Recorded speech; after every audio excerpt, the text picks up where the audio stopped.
episode of Power Move Makers. This series was created with a simple goal in mind: to bring to the table high-level executives, successful entrepreneurs, and just all-around inspiring human beings. Not just focusing on their successes, but more important, shining a spotlight on the journey that they took to get there. Now, this week's guest, I'm happy to have her on the show, number one, because I want to highlight more high-level executive women, specifically Black women doing their damn thing in corporate America. She has a long-standing career, everything from MTV, and we'll get into this in the interview, from MTV, comes from an accounting background, but now she is the head of diversity and inclusion at H&M. Please welcome to this week's Power Move Makers series, Miss, it goes to you. Ezinne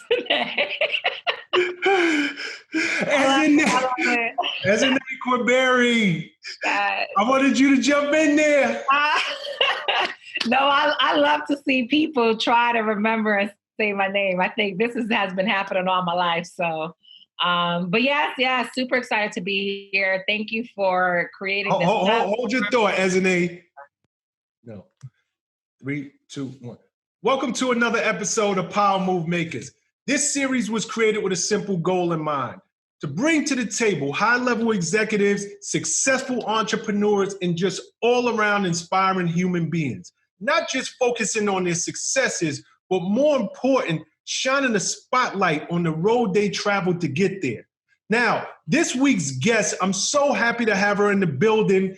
She brings a wealth of experience to the table, and it has been a personal, just a mission of mine to bring more high-level executives, in particular, high-level executive Black women, to the Power Move Makers series. So please welcome this week's guest, the head of diversity and inclusion for H&M, Miss Ezinne Kwubiri. Ezinne, we got it right. Oh, yes. Hey, thanks for having me. Thanks for this platform, and thanks for specifically trying to upgrade someone's FaceTime with me. Okay. Third time's a charm. Button. 3, 2, 1. Welcome to another episode of Power Move Makers. This series was created with a simple goal in mind: to bring to the table high-level executives, successful entrepreneurs, and just all-around inspiring human beings. Not just focusing on their successes, but more important, shining a spotlight on the road they traveled to get there. Now, this week's guest, I'm so looking forward to this interview because it has been a mission of mine to bring to the table more high-level executive women, and in particular, high-level executive Black women. Please welcome to this week's Power Move Makers series, the head of inclusion and diversity at H&M, Miss Ezinne Kwubiri. Woo! Ring the alarm. Ezinne! Welcome to the Power Move Makers series. Yes, we're making power moves. Thank you so much for having me. Thanks for creating this platform to highlight women, Black women, corporate movers and shakers. We appreciate you for elevating our voice. So I'm really excited to get into it. I'm excited to have you here because you come from very humbling beginnings and you have made it to the top of corporate America. You are doing your thing.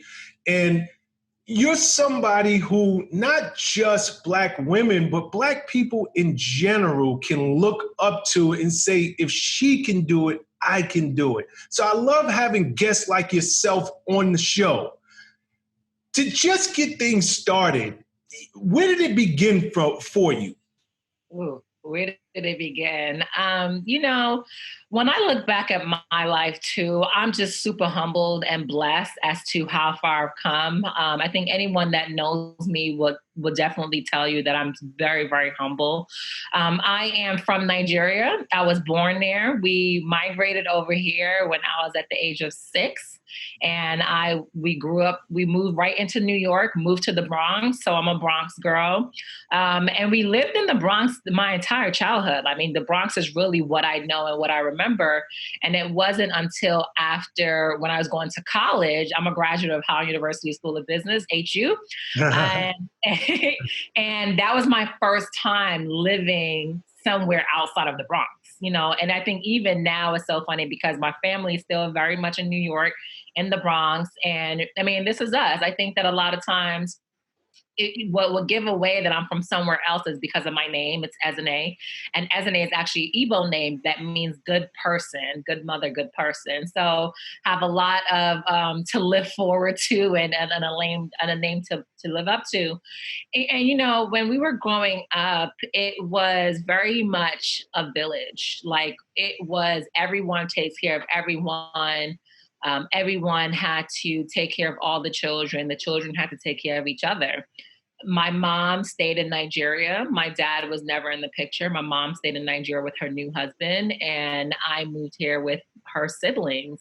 And when I think back at it, they were in their 20s and raising their niece, essentially, and I was with my uncle. So it was like this little girl being raised by her uncle. So never wondered about I always felt like I had plenty father figures. And really the goal was to bring esteem and excellence to my family and to us. And, being Nigerian too, there's certain expectations that they have of you where, you come from a place where opportunity is not given to everyone and everyone is trying to find their push. And if I told myself, if I had the ability to be here, I am going to do everything in my power in order to be successful. And as I'm being successful, I'm always going to give back and I'm always going to be influential in whatever seat that I have. And really I feel like that's my story. That's my purpose. I do things with intention. I do things very purposefully. And I try to really just be the best me that I can because, life is short and you just never know when your day is up. Like I told you, I was looking forward to having you on the show, and just hearing you from the Bronx, that is 100% my backyard. It's just something about people from the Bronx that strikes a chord with me.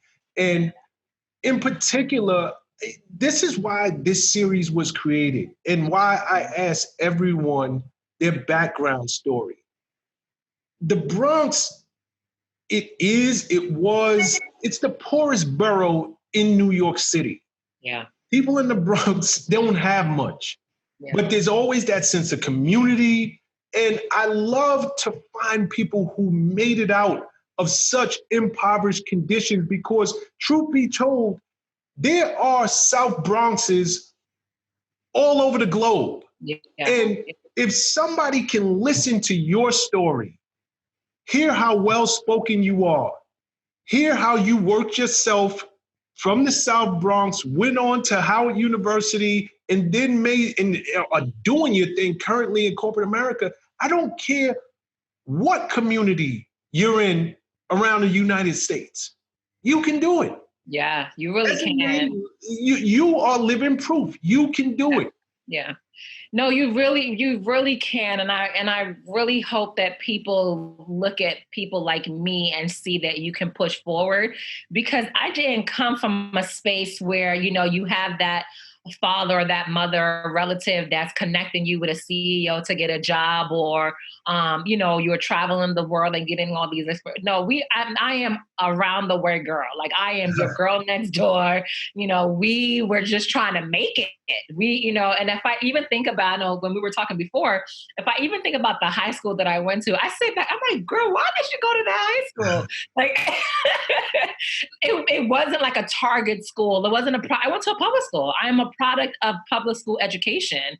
And so it really shows you that you can come from not the most sexiest environment and you can still push forward, and really what I did is, one, I told myself that I had to create a legacy for my kids and for the next generation behind me and my nieces and my nephews, for them to also see that you can do it.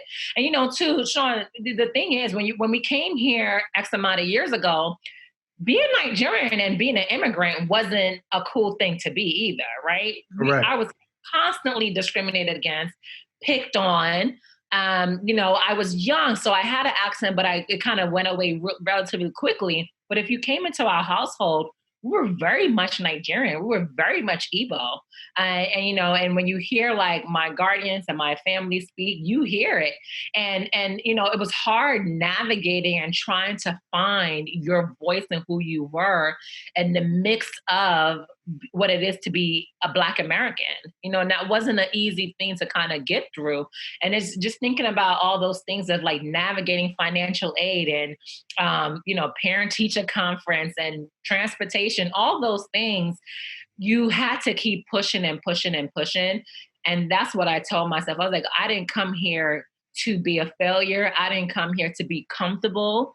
And that's really the way X amount of years later, I still approach my life every day. Like in whatever role that I'm in and whatever I'm doing, you'll always see me trying to figure out, okay, like, what am I doing? What's the next power move? How am I bringing someone along with me? Because I want to show people you can come from the inner city, you can come from a public school, you can come from a third world country, and you can still be very successful and very proud of where you are now. Well said. So well said. I love that you are really tapping into these points before we get deep into the interview, because that is what this show is all about. Well said. You went to Howard. What'd you major in? I majored in accounting. No one ever believes me, but I majored in accounting. So you have your degree in accounting, and I ask you this because so many people go to Howard, and Howard is, it's well known. They have bred so many entrepreneurs and people who have been highly successful in business. So you go there. Did you pledge by any chance? I did. I am a member of Delta Sigma. I should have guessed. Yes. Shout to the 2004. Good for you. Yeah. Okay. You get out of college, you have your BA. What's your first job out of college?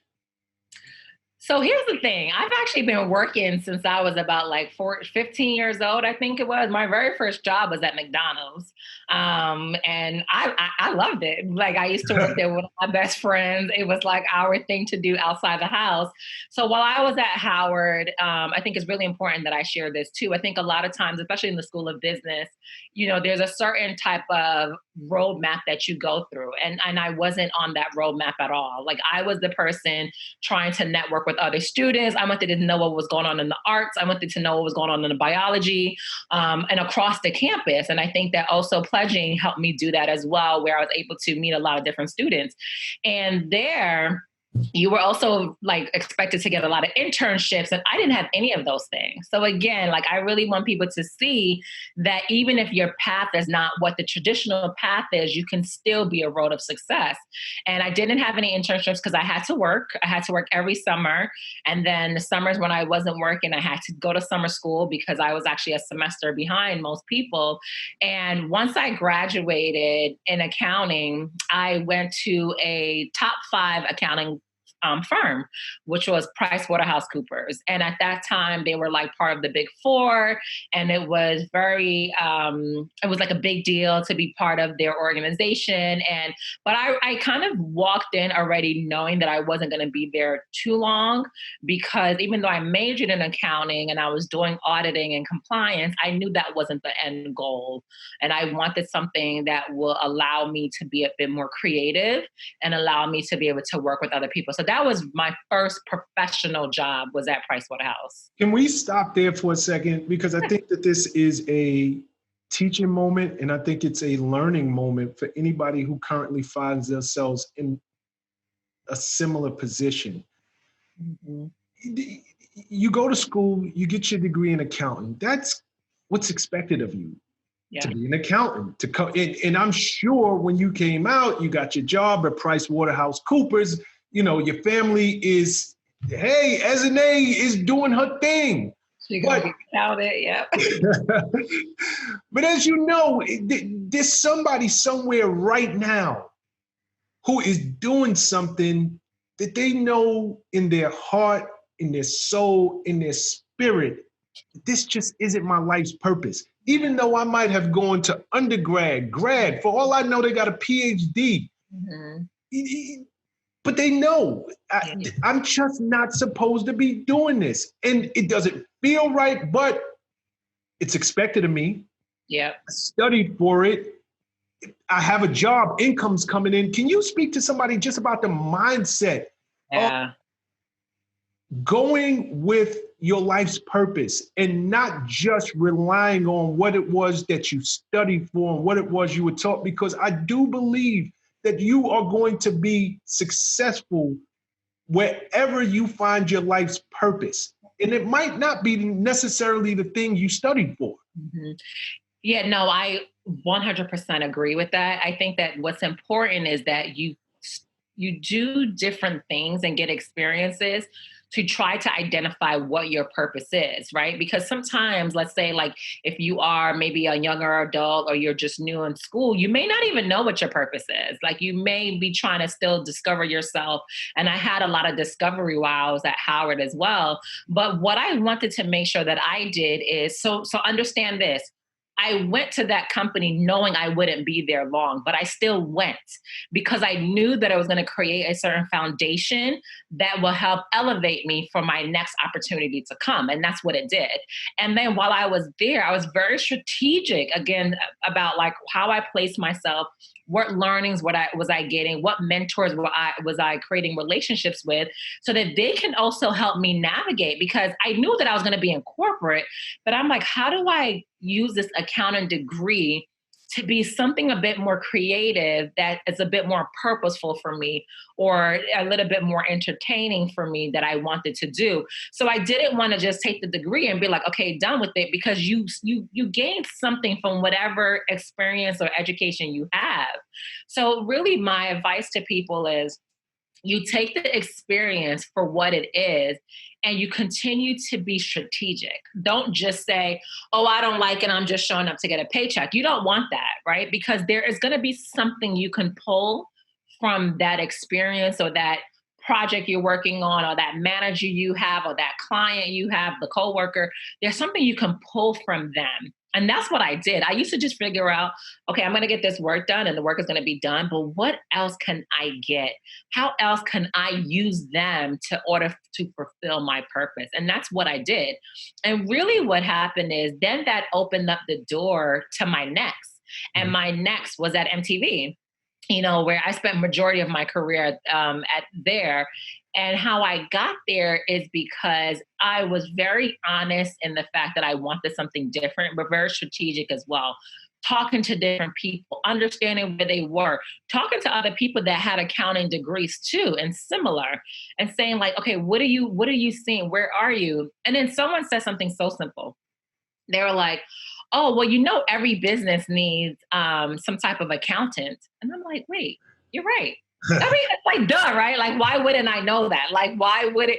But your brain, you're so caught up in like figuring out, again, going back, I'm going to keep saying it, what's your next power move, that you're not thinking about the basic. And the basic is any business, entrepreneur, special project, startup, whatever, needs someone with a business background and business foundation.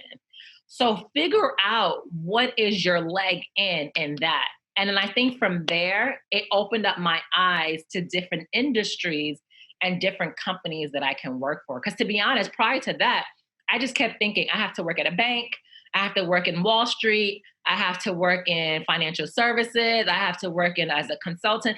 I wasn't even thinking about media, entertainment, fashion, retail, music. None of those things even came my way until I started being a little bit more vulnerable and letting people in and then getting their advice on it. Great advice. And it's something that people can learn from, because so often we put our own self in a box. We think very narrowly, very unilateral. Yeah. And we don't open our ideas up to the fact that my skill set it doesn't necessarily have to be used just in one area. I can apply it to anywhere else in the world and excel. So I think that it's great that you brought that point up. You get over to MTV. What was your job title there? So I was there for 11 and a half years, so it changed plenty times. So initially I was hired in an auditing compliance capacity because of my background. Mm-hmm. They were looking specifically for someone that was coming from an accounting firm, funny enough, or that had like a CPA, but I didn't do all of that.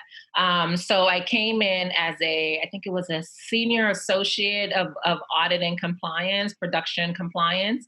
And then while I was there, so what we were really doing was auditing some of our favorite TV shows from back then. If anyone remembers Pimp My Ride, that was actually with Exhibit. That was actually the first show that I worked on. And really, we were tasked to improving our business processes when it came from a business perspective. Because I think MTV started in like 1982 or 80 something. So it was really all about production and creative. So they were lacking some of the business foundations. And that's what we were doing. We were trying to create some of those business things. And then with that, I transitioned into doing more project management work, and then business strategy and change management, which was navigating through different changes in the organization. And then lastly, more diversity and inclusion, people-oriented work. What year did you leave MTV?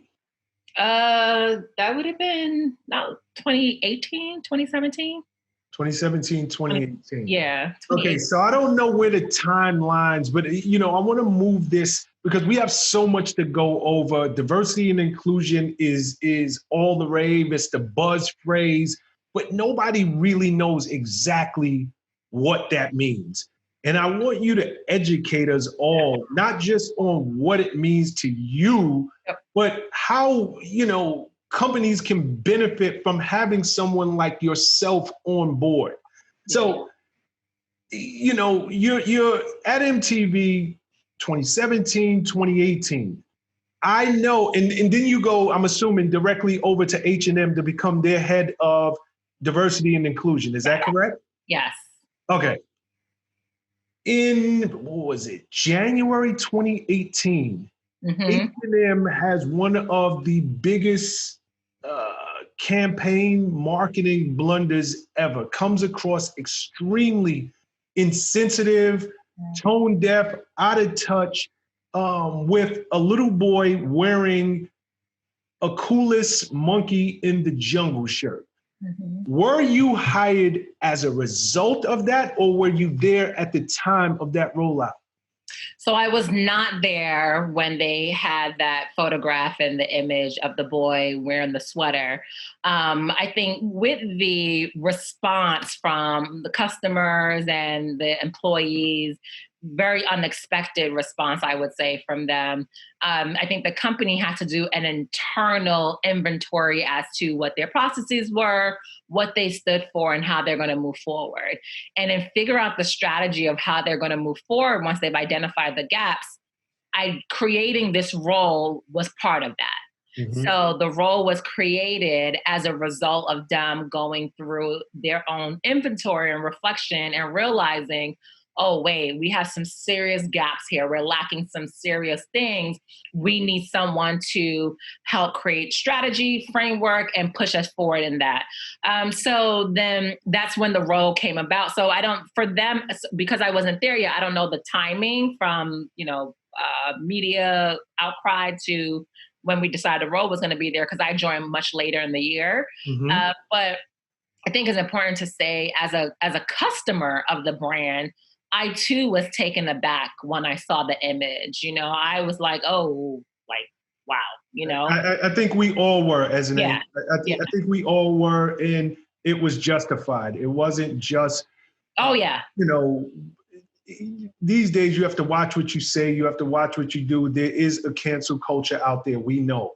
Mm-hmm. In this particular incident, I remember seeing the ad, me having a marketing background and doing that for so many years of my career. I looked at that as a Black man and as a marketer, I'm like, what the heck? How could this happen? Yeah, yeah. No, it was the same. And then I was in the same boat. And I know many of us was like talking with our own circle of friends and just trying to understand and figure things out. And to be honest, I made up my own decisions and I kind of like left it alone in the mix of me trying to figure out what was next and what my next move was going to be.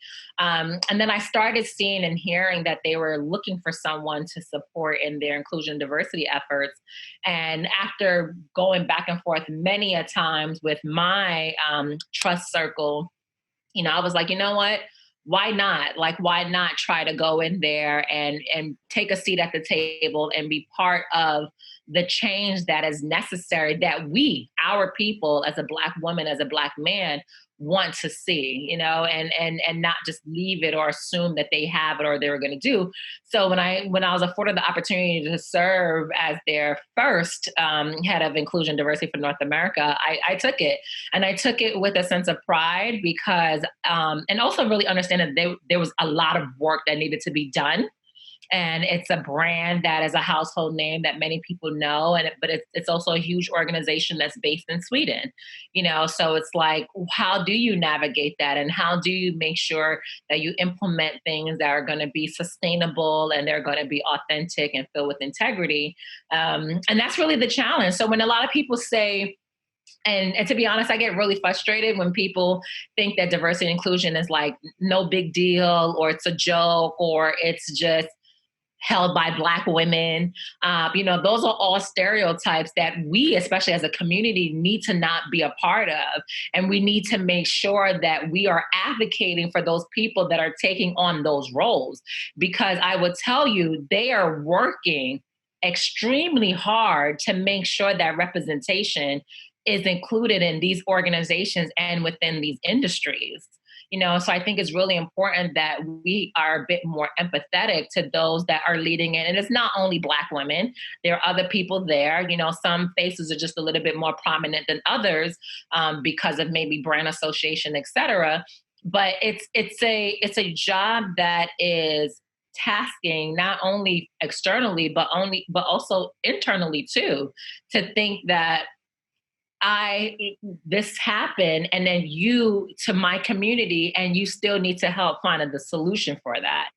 And that's not an easy task to do. I think the better question is making sure that these individuals have the correct amount of influence and authority that they need in order to drive change within the organization, as opposed to saying that their job is not worthy or is not impactful or whatever terminologies people use every now and then.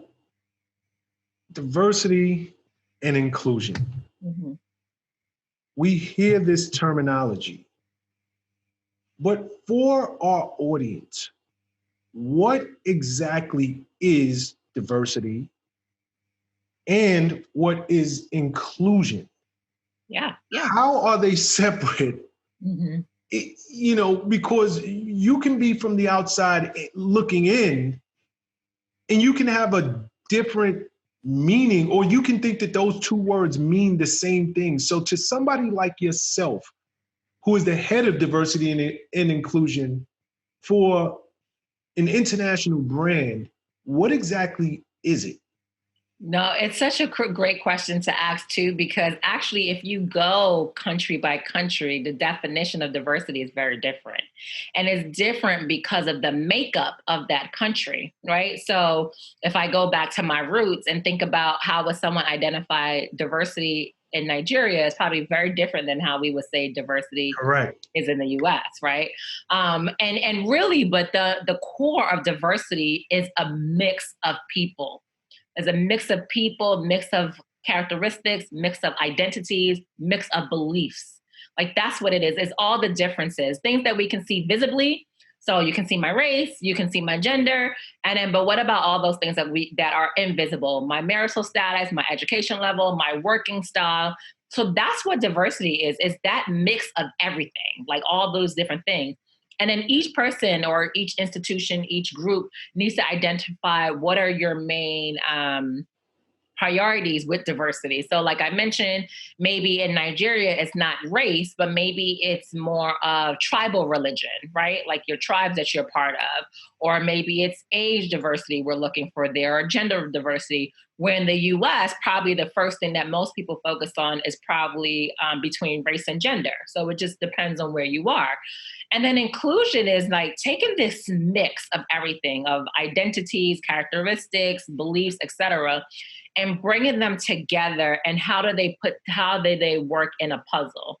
Where are you finding the appropriate pieces where each thing fits in, where you feel that you can be who you want to be, and there's a sense of belonging in there as well. So that's what inclusion is. Inclusion is making you feel welcome. The other one I want to just throw in there is a piece of equity. Mm-hmm. And equity, sometimes you'll see that you see diversity, inclusion, equity, like it kind of moves around depending on who it is. And equity just really means like, do you have a stake in the ground? Right? Like if I'm planting a seed, do I own that seed? Can I watch it harvest? Are you giving me the tools to let it grow? If you're thinking about the organization, where's my voice in the organization? How am I able to move? Do I have the same access and opportunity as you do, as my boss does? Like, so really deep down is like, okay, yes, you brought me in. I'm seeing other diverse people. Great. I do feel included. Yes, I feel the culture is there, but do I truly have access? And I think it's important that we also try to talk about that a little bit more too. I would love to. And just because you brought it up, yeah, you speak equity, but there's a big difference between equity and equal, mm-hmm. especially within corporate.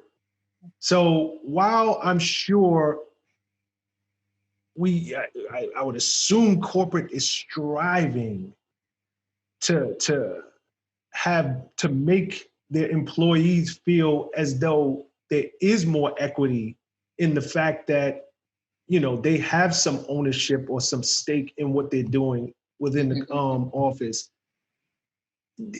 It's not properly balanced all the time when you walk into these buildings in terms of the Black and brown faces that you see. Mm-hmm. And because of such, people of color don't necessarily feel that equity because they just feel outnumbered, right off the top.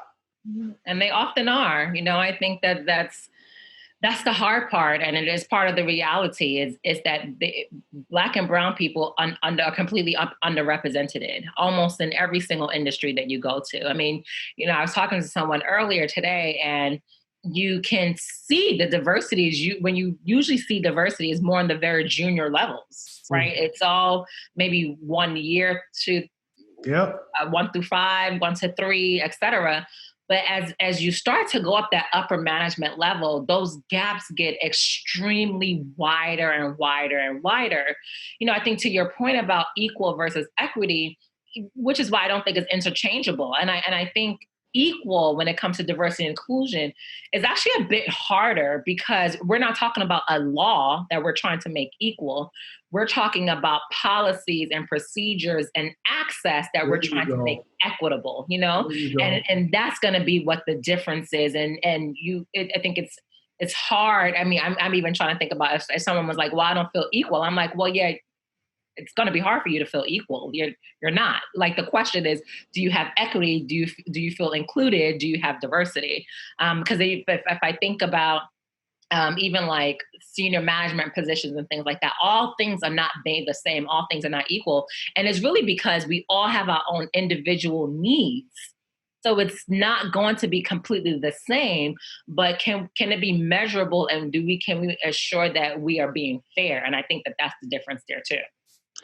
Yeah, this is not something that's going to be fixed overnight. It was not something that, Rome wasn't built in a day.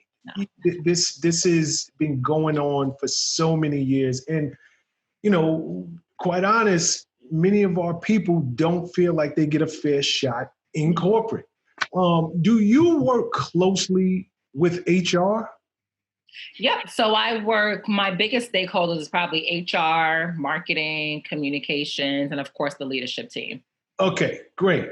And I ask you this because, we're all human beings. Yeah.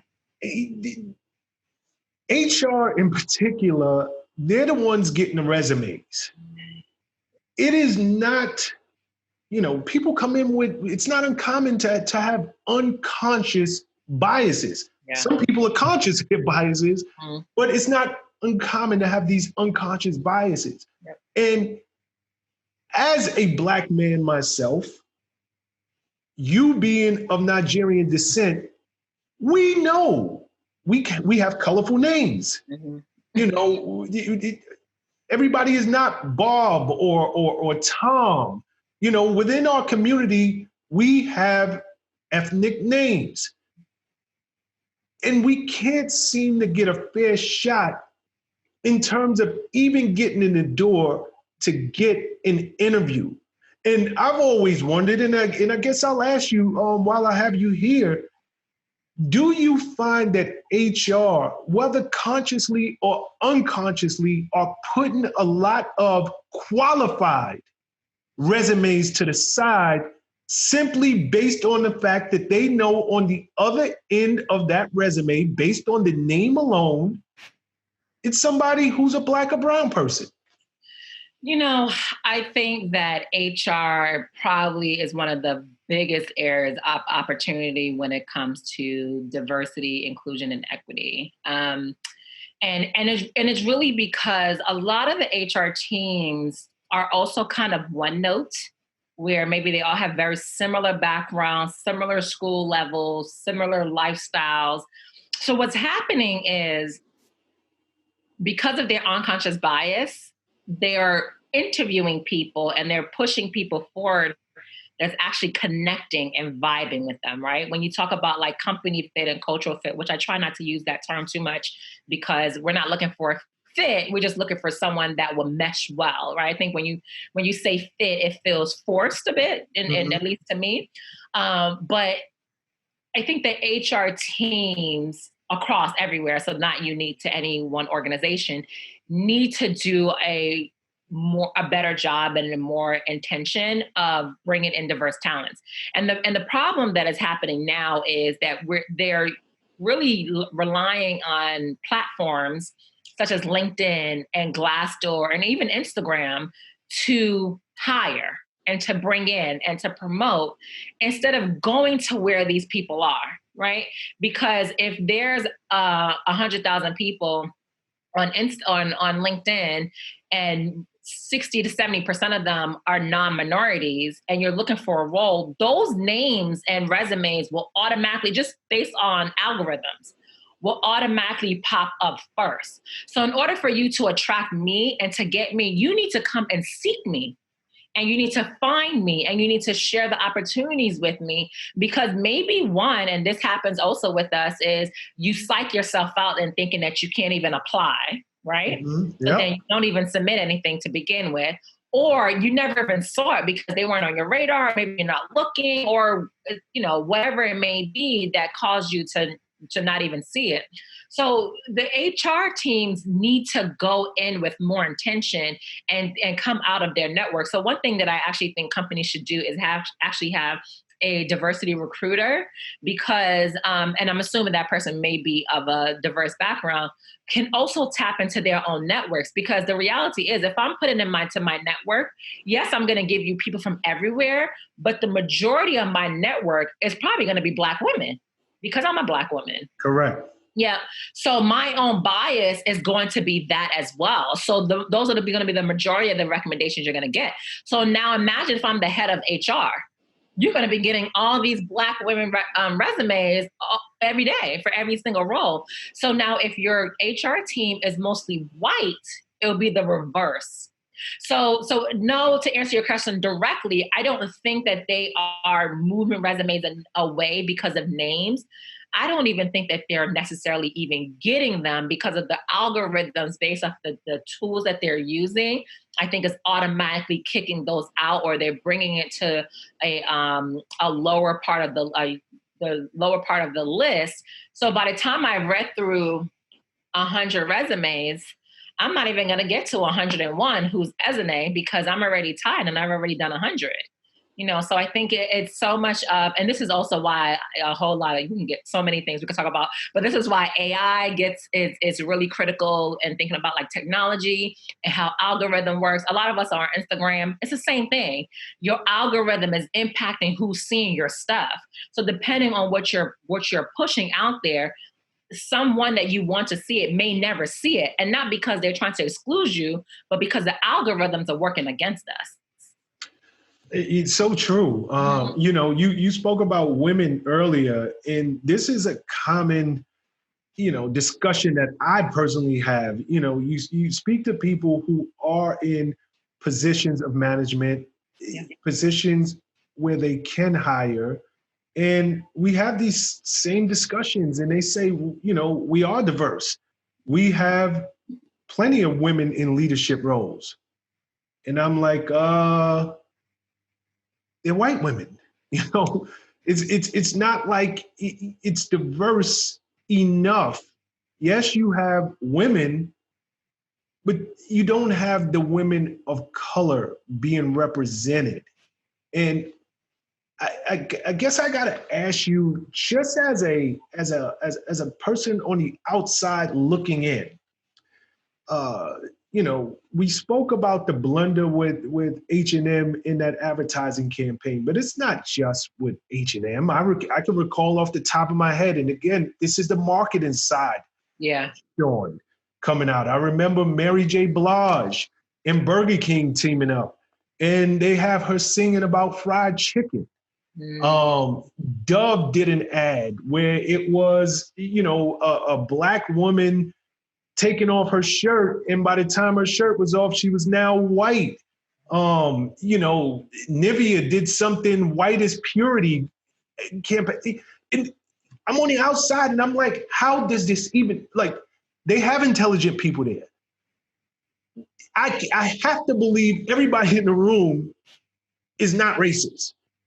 But how does something like, being in marketing, you being in corporate, there are so many different people that have to go through these ads, everything from the font to the color, to the image quality, to the messaging. And I'm like, it went through, and then to legal, and legal has to kick it back. And it went through about 15 different processes before it ever saw the light of day. And you're telling me nobody on the inside said, this just doesn't feel right. This is offensive. It is borderline racist. We are going to catch an L for this. Like, is it just a lack of, I would assume, people of color or people who are just in tune? Yeah. How does that happen? You just kind of given those examples, it really just like, you kind of want to scream and be like, what the hell was happening? And people always say, well, who was there? What was happening? And, I think a lot of it too goes back to what I was saying about, if you have the diversity, do you have the inclusion? Do you have the equity? Do they feel comfortable enough talking? Because I think in one of those examples too, it was, someone actually came forward and said, no, I was there, but I never felt like I can go against my boss, or I never felt like I can say something differently. And to me, that's the part that frustrates me the most, because you're supposed to be a leader and managing the team. And I don't care who you are. If your team cannot stand up and raise their hand and say, wait, hold on, I don't agree with this. I think we need to look at this a little bit different. This is what this reminds me of. You need to step away, because I don't think you're an effective leader, and that's really what the problem is. Because I agree with you, and as the optimistic in me too, I don't think majority of the people that were even parts of some of these mishaps are racist at all. I don't. But the problem is that there's no diversity in your teams. So even with all those departments that you're getting the sign off, you're probably getting the sign off from someone senior, which is what I mentioned. As you go into upper management, you lose the diversity, and you're also getting crippled because everyone is moving too fast. So it's like, oh, okay, I've seen another marketing thing. I'm going to sign. But no one's really looking and seeing, well, how has this impacted my customers, my clients, my employees, et cetera? And are you putting it out there for other people to give you feedback on it? And you know, when I talked to marketers about this before, you know, it's like, it's impossible. We can't do focus groups for every single campaign. And I agree with you, you can't. But at the same time, are you utilizing the resources that you have there? And are you making sure that your team is diverse, but also that they feel like they can speak their voices? And I don't think that the latter is happening. I think that people may have some diverse individuals on their teams, but I don't feel like they are empowered to utilize their voice, which is going back to the very beginning of our conversation. That is why, like, it is my duty to make sure that I continue to be influential in the seats that I have, because I can't sit there and not give my contribution. Then Correct. You shouldn't want to have me there. You know, I want it to the point where you're scheduling meetings around me because you want my opinion. Like that's what I want it to be. Right. You know, so I think it's so important that anybody that's going through these processes to really take inventory and think, if I put something out there, does my team feel encouraged to tell me this is not going to work? That's groundbreaking. Yeah, I think it is. We could have this conversation all day. You know, myself being the CEO of a marketing agency, I can tell you firsthand how many companies we've gone in to pitch. And we're pitching for a business. And there's nobody of the culture in the meeting. The head of, you know, African American and Latino marketing, Yep. they're not of the culture. That's crazy. So when we're going in and we're pitching ideas that will 100% resonate with our people, there are these implicit biases that they just don't get. They're like, you know, well, you know, that won't work because it is not the traditional form of marketing. Yep. And I just feel like we're just set up, you know, we're set, and I don't want to say set up for failure because I am an optimist. Mm-hmm. But as a people, we have so much further to go. Yeah. When the gatekeepers don't even reflect who it is that they're marketing to. They don't reflect the consumer. Yeah. No, and you know, and listen, you know, like I said, I work for global brands. I've been on both sides of the table, and what you're saying, I mean, it's the actual fact. I mean, it's fact. I'm living proof of it. Yeah, it's the fact. And then what happens is, it's like, oh, it's not going to work. It's not going to resonate. We don't have the budget. You know, you come up with all these things, and then they create something else, and you're just like, this completely fell flat.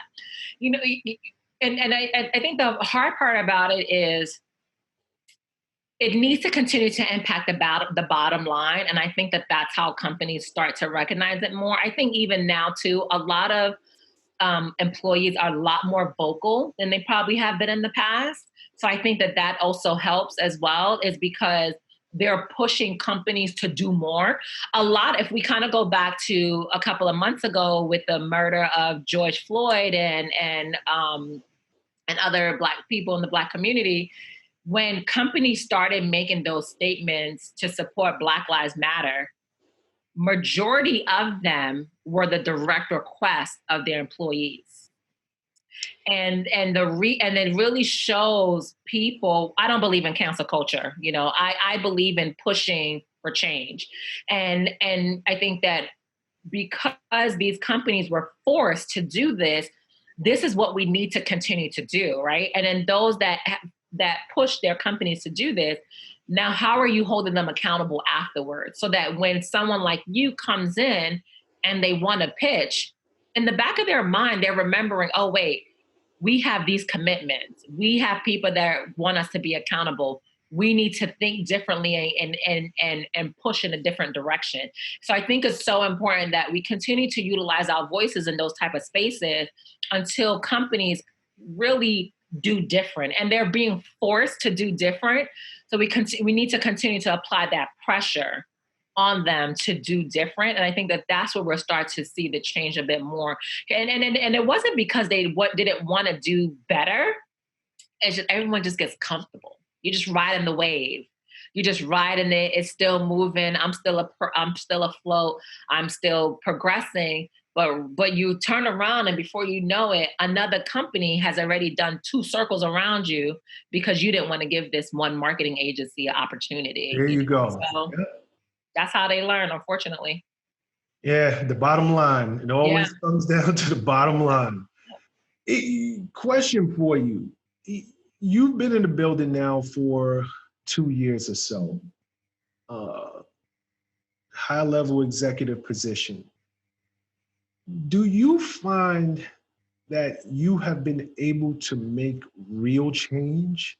Mm-hmm. And I ask this because it's now becoming more common, especially for Fortune 500 companies, very profitable, very well-known organizations to bring in heads of diversity and inclusion. Mm-hmm. But can we feel safe from being on the outside that this is just not a figurehead position, that they are actually taking what you have to say and the policies and the procedures that you're putting in place to ensure that everybody within the company, not just Black and brown people, but people's religious beliefs, LGBTQ community, whatever it might be, that people are being treated fairly?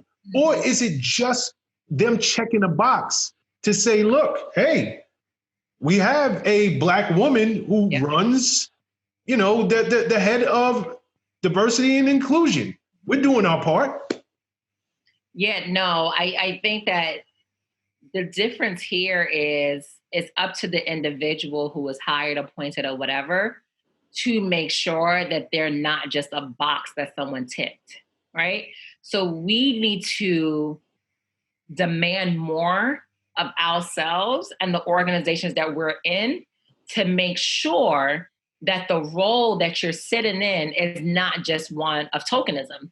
And then when you do feel like it is getting to that point, you pick up your stuff and you exit the building. Because we cannot allow ourselves to just be in a figurehead type of role. That's not what we wanted to do. That's not the purpose of the role, because people, like you said, are literally counting on you internally and externally.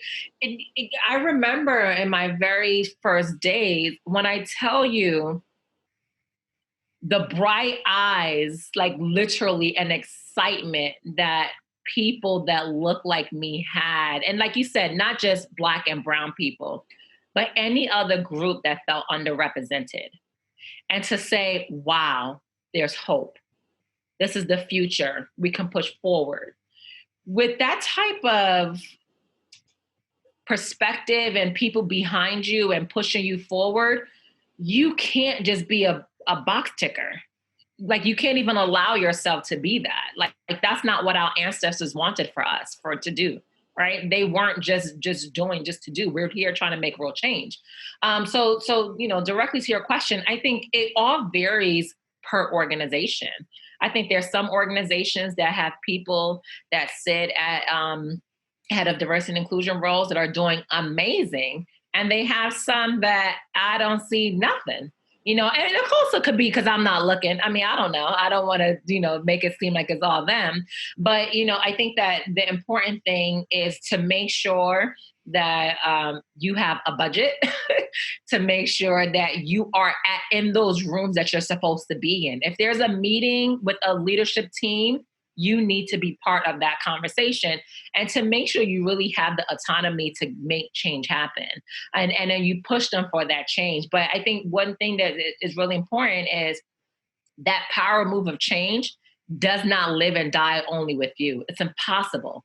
It cannot be one person. It cannot be one function. So as much as I am the lead of it, I am the lead, but there's still an army of 18, 20,000 people that need to do their part if we're ever going to see something. And it does start from the top bottom. So my job is really to advocate, to push, and to challenge those that are making these key decisions to make sure it doesn't feel performative, and that's really what the difference is. And that type of autonomy, honestly, is really gonna vary per individual, and it's gonna vary per organization. I'm a very vocal, direct, candid leader. So my executive and my CEO already knows he's gonna get the real deal.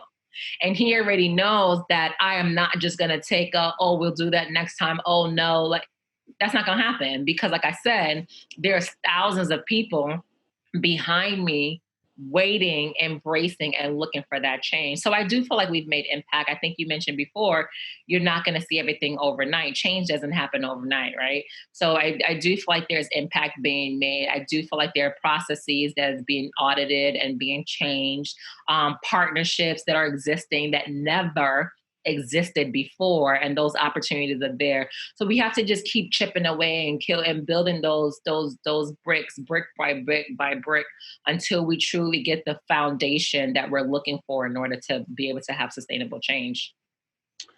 Yeah, and that's a great answer. And I always wondered this, because this is relatively new in terms of a position.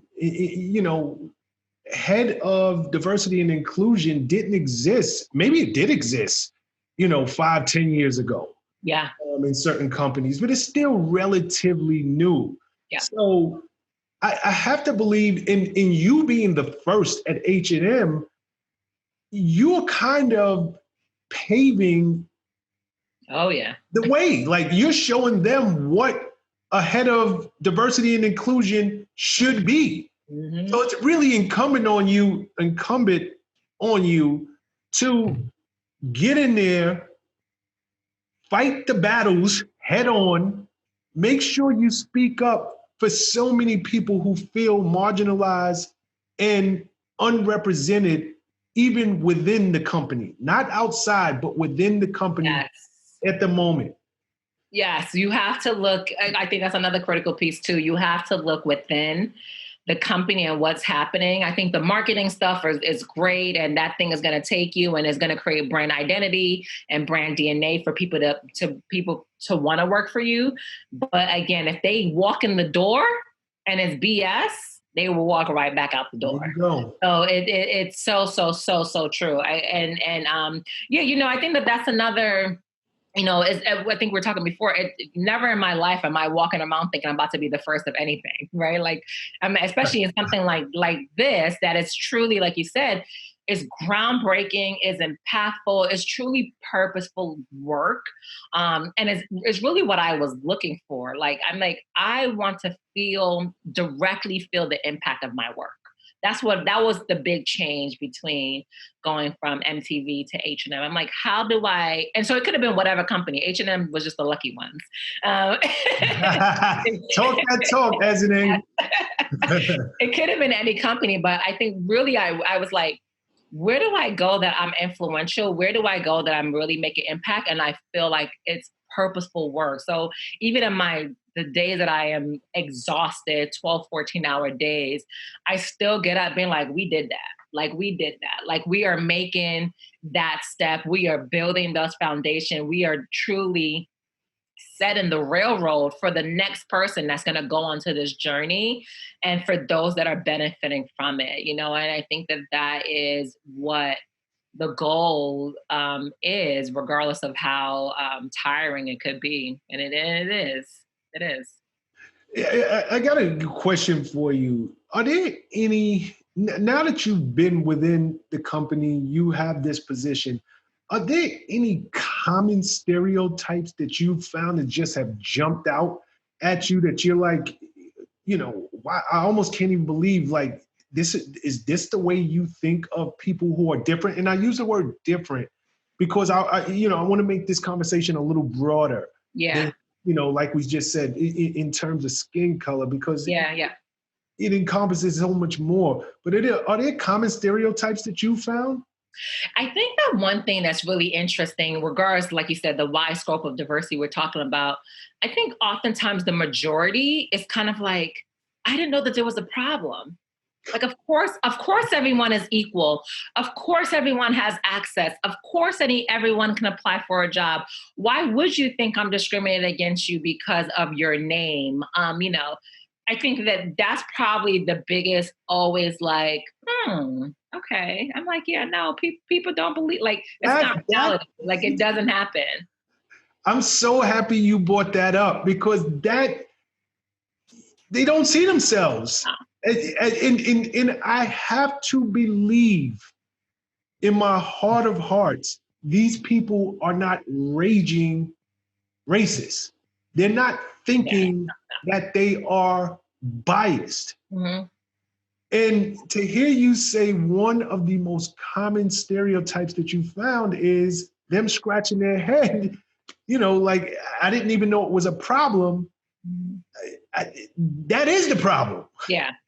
No, I think people truly believe, they're like, why wouldn't you have the same access and opportunity as me? Like, it's not, the only difference I think maybe someone would say is like, oh, well, I have maybe more work experience than you do or whatever. And that's really like the only difference. Like, I'm more of an expert. So regardless of however you identify, whatever it is, I'm just more of an expert in that role or in that skill set. And they really just leave it as that. And it's interesting because when you start to share, which is really important, we share our stories more. When you start to share, then it's like, oh, like, you experienced that and that's happened to you. And people think that, and really what it is, Shawn, is that we're actually all living in our own little bubbles of some sort, right? And the bubbles that we live in is really what's creating these unconscious biases and stereotypes and judgments or whatever we want to label them.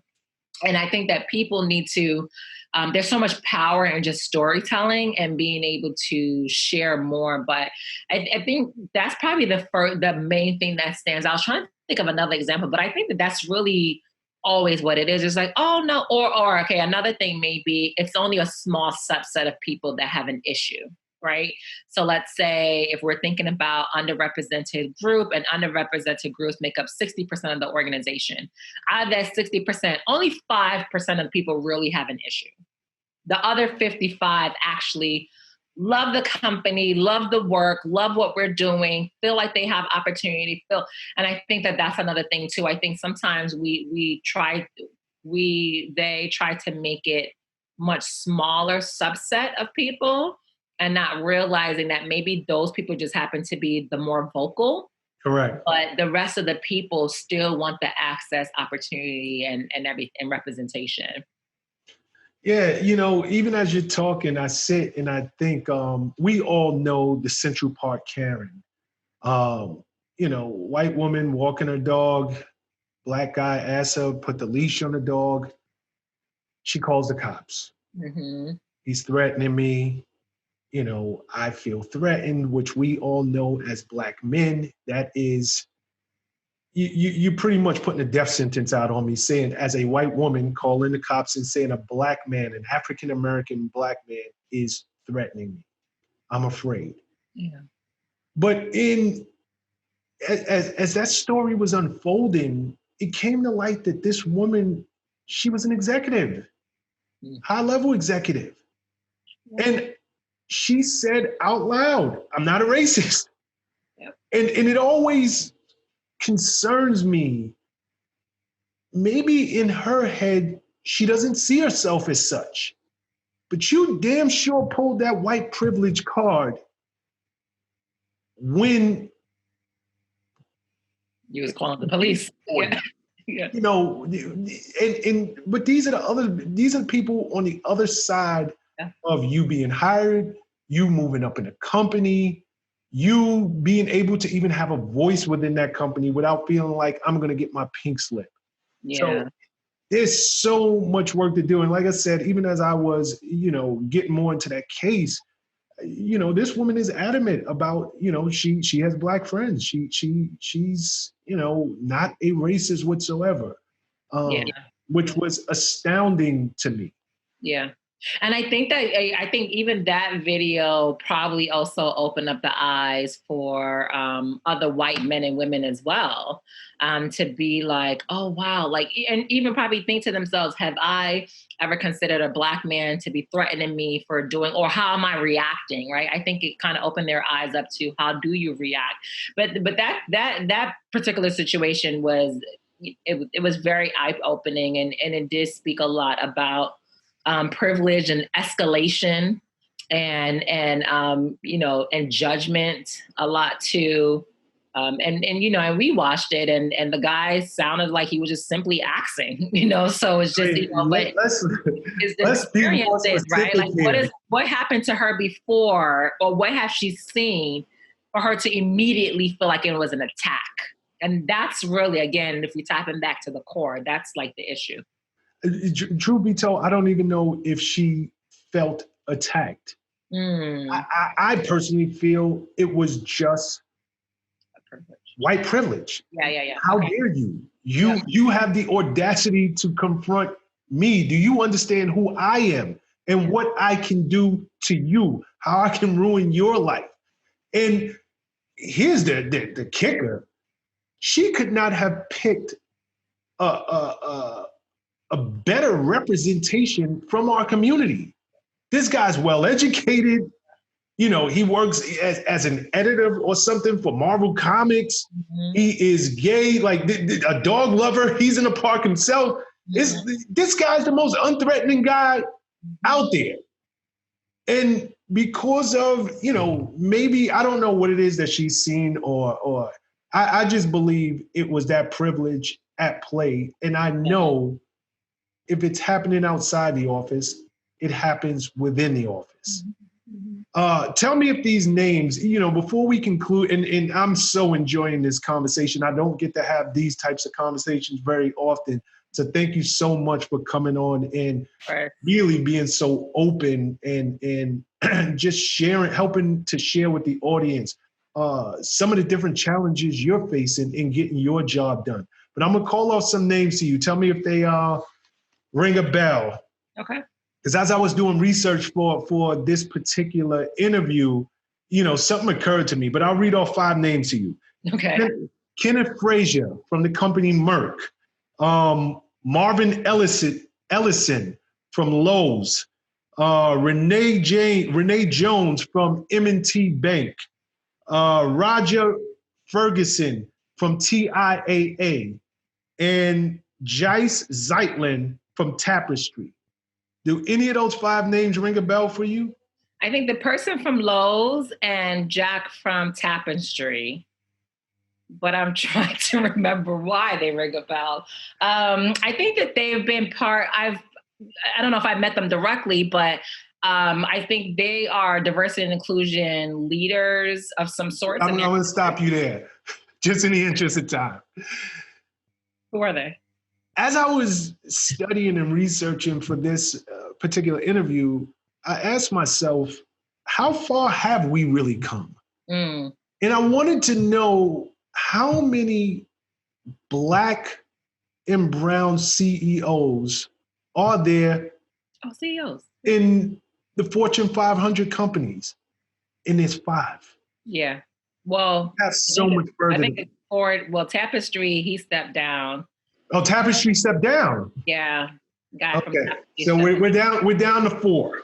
You know, we had Ursula Burns, who everybody knows from Xerox. You know, first Black woman CEO, and she stepped down in 2016 as well. Zero Black women. No, we have no Black women. I named 5 Black men. Yeah. And no Black women. So it just shows just how far we have to go in corporate America. Before I let you go, I think you are necessary, but my audience is filled with entrepreneurs. Yeah. Why have you never chosen to go the route of entrepreneurship? Yes. You know, I think for me, it's important to have representation in corporate. And I think you just naming the 4 Black male CEOs that exist now shows that the representation is needed. And I think too is entrepreneurship life is hard, but I think that I'm an entrepreneur as well, but I also lead corporate. And what we do is those of us that in corporate space, we're actually creating and trying to find opportunities for entrepreneurs and small businesses. What I love specifically, and one of my biggest takeaways in working at H&M, is the entrepreneurs and the small businesses that I've actually been able to bring into the company and create partnerships for them. And not that they couldn't get it on their own, but this was the first time that the organization has worked with these entrepreneurs before. And now they can take that and put it on their resume and put it on their company profile to show I've worked with this big global company, which will open up the doors for other companies to follow. So I think it's like everyone doesn't have to be an entrepreneur. I think that you can be an entrepreneur in your own right, but being a corporate leader, it helps and it pushes the diversity that is very much needed and the representation that we need in order for us to create more spaces for other people. Because every single person in the world is not going to be an entrepreneur. So who's advocating for those that are in the corporate spaces? We need representation everywhere. So in entrepreneurs, small businesses, startups, corporate, everything, and including all the industries as well. And what I've committed to in my entrepreneurship spirit is to make sure that I'm creating programming and opportunities where I can bring in those entrepreneurs in order to create big contracts and budgets for them in-house. I just thought of something, and I don't want to let you go before I ask this question. We've seen Colin Kaepernick, who has now, now he's damn near iconic, the name Kaepernick. But years ago, he was slandered. He was ridiculed for taking a peaceful protest, taking a knee, peacefully protesting, something that under our Constitution is his right. He lost his career behind it. So for anyone who is within corporate, what is the proper way, I don't want to say to protest, but to bring light to issues without being ridiculed, without being blackballed, without being fired for some other cause? You being on the inside now, how should somebody go about doing this, especially a person of color, without looking like the angry black man or the angry black woman? Yeah, I think what Colin did, I think, was remarkable, and he really put himself out there for change, and his name will forever be part of history into where we are today and where we continue to advance to. You know, it's one of those things, and I'm sure he probably kind of weighed it out too, and probably was like, all right, so am I going to do this? Am I not? And I think sometimes when you're making those bold statements, when you have such a platform, you have to be prepared of what it may look like, and I think that, but you have to feel and really believe that there is a bigger purpose outside of that. So yes, maybe his professional career and professional football has ended, but he is still very iconic. He is still getting contracts. He is still being spoken about. So his purpose has now outlived what he was going to be doing professionally. So it's such a big win for him. I think for those that are in these corporate spaces and trying to advocate for change, I think the biggest thing that I've actually seen work is really you lead with grace, right? You lead, and it's not about being combative. It's not about being disruptive. Well, you are to be disruptive, but it's not about being mad and being defensive. It's really about highlighting that there's an issue, being available to help solution against that issue, and then providing solutions as well. And I think that that's the thing that you do. And what you can do is find people that know who you are, that can add to your credibility, that can amplify your voice if maybe you can't get in the right room, right? So maybe for your organization, it's hard for you to speak directly to the CEO because the CEO is just not that accessible. Okay, well then find out who has those connections to the CEO. How do you get your name in there? But I think that you have to be aware and know that what if there's retaliation, but know your rights and document things. And I tell people, I'm like, I'm not gonna get fired. Like, well, why would you fire me? Like, because I know my rights. And that's not me being cocky, but it's like, I am going to document the hell out of everything so that if I do come to a crossroads where someone feels like they need to fire me because I was being vocal, there's going to be a lawsuit that's going to happen. And yes, it may be tiring and going through there, but I'm not just going to let it go. And I think that we need to be prepared of what the greater purpose is. And there's a way to advocate for change by also being part of the solution. And I think that that's the biggest thing. And that's actually what Colin was trying to do for the NFL. Unfortunately, they didn't look at it that way. And they was kind of labeled him as a problem child. But like I said, now he's going to be in rooms where he is probably designing strategies for the same exact thing he was just protesting and was just kicked out for. So now the ball is literally going to be in his court as to whether or not he's going to go and he's going to support them and he's going to help them make the changes, or if he's going to do his own thing. And I think that that's what you do. You put your best foot forward and then you try your best. And then if for whatever reason you are not heard or you're terminated by it, then you can see how to use that opportunity for your next. Ezinne, like I said earlier, I could speak to you all day. Yeah. I thank you so much for your time. I thank you so much for your insight. And I thank you so much for being willing to just share with our audience. If anybody is trying to get in touch with you, where can they find you? Yeah, thank you again for having me and for elevating my voice and the work that we're doing for diversity, inclusion, and equity across all industries. If anyone is looking to contact with me on social media platforms, I am at I am Ezzy, so that's IAM, EZI, which is the first three letters of my name. And of course, I'm also on LinkedIn too, which is just my first name and last name. I'm happy to connect and to continue the conversation. And, Shawn, just keep doing what you're doing. And we appreciate you for being a power player and for creating spaces like this to educate, especially if I don't remember things like this when I was growing up. So it's so good to see it, and it's so good to be a part of it and to be part of that journey of change. Thank you so much. Ezinne, you are a true power move maker. Continued success and blessings. Thank you.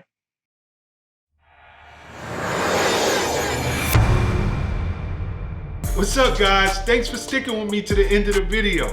Truly appreciate you. If you like anything you heard here today, go ahead and hit that subscribe button.